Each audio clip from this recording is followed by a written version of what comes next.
याच्यातून पुढे आधुनिक महाराष्ट्र म्हणजे नक्की काय, तो मध्ययुगातून आधुनिक कधी झाला आणि महाराष्ट्राचा आधुनिक होणं म्हणजे काय, वैचारिक परिवर्तन की जो सर्व परिवर्तनाचा गाभा असतो ते वैचारिक परिवर्तन कसं महाराष्ट्रात होत गेलं. आपण या महाराष्ट्राच्या जो कालखंड आला त्या आपण आधुनिक म्हणतो, तो आधुनिक कसा झाला हे एक सूत्र मला या आजच्या माझ्या मांडणीतून पुढे आणायचं आहे.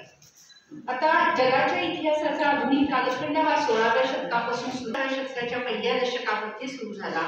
याचा प्रारंभ अर्थातच राजाराम मोहन रॉय यांच्या कार्यापासून झाला. एक देशव्यापी उदाहरण याचा प्रत्यय देते. 18व्या शतकामध्ये ह्या कल्याणकारी राज्यकर्ता स्त्री आपला नातू मरण पावल्यावर आपल्या 18 वर्षाच्या 2 नातसूनांना घेऊन स्वतः चितेकडे गेल्या. त्या धर्मापुढे बंद करू शकल्या नाही. महाराष्ट्रात पेशवाईत सतीची चाल मोठ्या प्रमाणावर होती. महाराष्ट्रातील राज्यकर्त्यांप्रमाणे पंजाबचे महाराजा रणजित सिंह मृत्यू पावल्यानंतर त्यांच्या अनेक राण्या आणि रक्षाही सती गेल्या.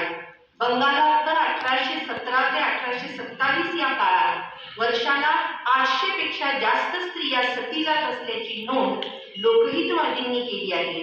या धर्मशास्त्र संमत अमानुष रीतीला प्रथमच राजाराम मोहन रॉय यांनी डेलिब्रेट फिमेल मर्डर असे संबोधले आणि या विरुद्ध व्यापक चळवळ उभारली आणि त्याची परिणती आपल्याला माहिती की सतीबंदीच्या ह्याच्यात झाली.